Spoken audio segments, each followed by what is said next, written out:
Today we attended the guided walk by Friends of Whites Hill, so we thought we'd share the video with those who aren't able to attend. We left from the Jones Road entrance and dogs are welcome on this walk and through the reserve, on a lead of course. Koalas are very active at the moment, so it's important to prevent any interaction with dogs. We hadn't walked far and saw signs that a koala had been in the area recently, with a trail of fresh scat along the path just inside the entrance. We didn't need to go much further and the expert spotters found one.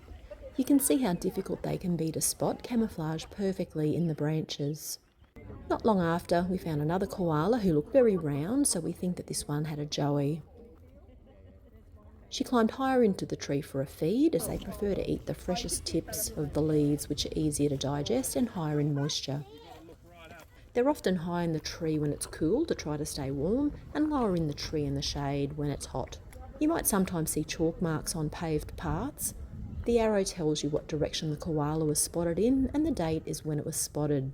On our return, we found this mum and bub tucked up. Joeys are particularly vulnerable once they're leaving the pouch, as they can easily be dislodged if mum is approached by a male, or if they become startled by a dog or even a loud car. As we walk through the reserve, of course, there's lots of signs of koala scratches on trees. Some trees show the scratch marks easily, and some koala food trees, they don't look like a standard eucalypt, but they're just as important to our koalas. Some trees are hard to see scratch marks from koalas, such as the rough bark trees like ironbarks, or the hard bark trees like spotted gums. Termites' nests often catch us out, as they're often the shape and size of a koala tucked up. You can see these lorikeets have a nest in this tree. And lots of different wildlife rely on koala habitat trees. This is why koalas are considered an umbrella species, because by protecting them in their trees, we also protect lots of different species. We saw this beautiful butcher bird who was looking for something to eat and could see and hear lots of skinks and bugs trying to escape through the leaf litter. There's lots of different plants through the reserve, and we see something new on each walk. Almost every tree hollow we saw had a skink coming out trying to warm up, and then they'd scurry back inside as we came past. Even trees that have died or trees that have fallen are critical to our wildlife. For example, this old tree is home to a hive of native bees.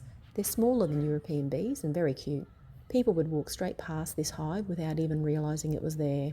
Sadly, some humans think these tree hollows make a good rubbish bin. Leaving items in these hollows can prevent animals from accessing them, but domestic pet waste also drives them away. Pet waste also contains bacteria that many of our wildlife aren't able to fight. There's always so much to see on these walks, but seeing our beautiful koalas in the wild is always our favourite. We could just see the nose of this beautiful little joey being cuddled by mum. It's breeding season at the moment, so koalas are very active. Please drive slowly and scan the roads, particularly from dusk to dawn, and keep dogs inside at night and on a lead in public. We hope you enjoyed your tour of Whites Hill. Follow the Friends of Whites Hill group for upcoming walks.